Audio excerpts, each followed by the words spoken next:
السلام علیکم۔ Asia 41 news کے ساتھ میں ہوں آپ کی میزبان امنا عباس۔ خبر شامل کرتے ہیں۔ ڈیرہ مراد جمالی سے انٹرنیشنل ریسکیو کمیٹی کی جانب سے ضلع نصیر آباد اور ضلع جعفر آباد کی انتظامیہ کو سیلاب کے دوران استعمال میں آنے والی مختلف ٹول کٹس حوالے کرنے کی تقریب مقامی ہوٹل کے ہال میں منعقد ہوئی۔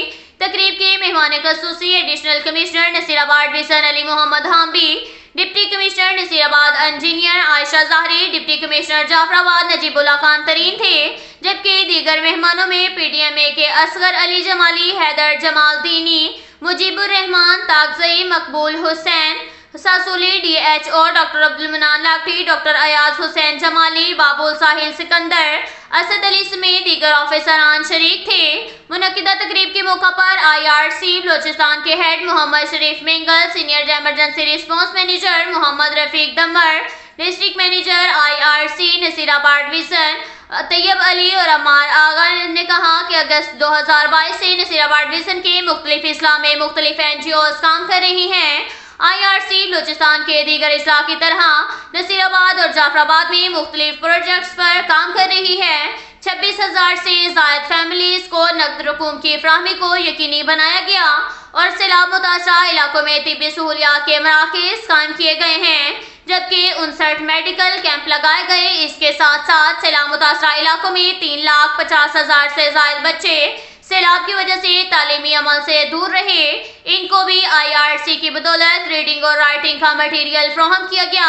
70 سے زائد سکولز کے بچوں کو بنیادی سہولیات فراہم کرنے کے لیے اقدامات کیے گئے۔ آج بھی نصیر آباد اور جعفر آباد ضلع انتظامیہ کو سیلاب اور ہنگامی حالات کے دوران نمٹنے کے لیے مختلف ٹول کٹس فراہم کی جا رہی ہیں، جن میں heavy generator, D watering machine, fire brigade سمیت دیگر سامان موجود ہے۔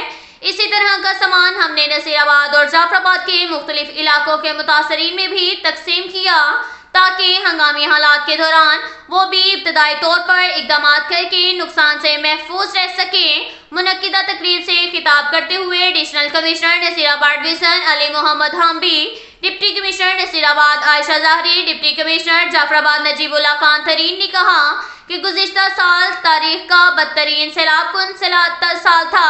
اس وقت عوام کی کئی مشکلات درپیش ہیں۔ حکومت کے ساتھ ساتھ دیگر فلاحی ادارے اور مختلف این جی اوز کا کردار بھی قابل ستائش رہا۔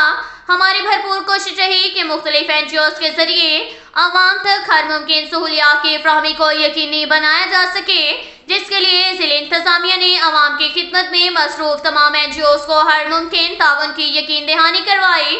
بالآخر ہم عوام کو دوبارہ آباد کرنے میں کامیاب رہے۔ ہماری این جی اوز اور فلاحی اداروں کی ڈونر سے اپیل ہے کہ متاثرین میں رقوم کی فراہمی کے بجائے مستقل بنیادوں پر ان کے مسائل حل کرنے کے لیے ٹھوس اقدامات کے تحت کام کیے جائیں تاکہ ان کے دیر پا فوائد حاصل ہو سکیں۔ ان کی اجتماعیت کے کاموں کو اولین فوقیت دی جائے اور اس موقع پر آر آئی سی بلوچستان کے صوبائی سربراہ محمد شریف مینگل نے آئی آر سی کی جانب سے مختلف ٹول کٹس اور دستاویزات ڈپٹی کمشنر نصیر آباد عائشہ ظاہری اور ڈپٹی کمشنر جعفر آباد نجیب اللہ خان ترین کے حوالے کیے۔ دونوں اضلاع کے ڈپٹی کمشنرز نے انٹرنیشنل ریسکیو کمیٹی کی جانب سے فراہم کردہ ڈی آر آر کٹس پر آئی آر سی کا شکریہ ادا کیا۔ اب تک کے لیے اتنا ہی کافی ہے۔ ملتے ہیں اگلے بلیٹن میں، ہمارے ساتھ رہیے گا۔ اللہ حافظ۔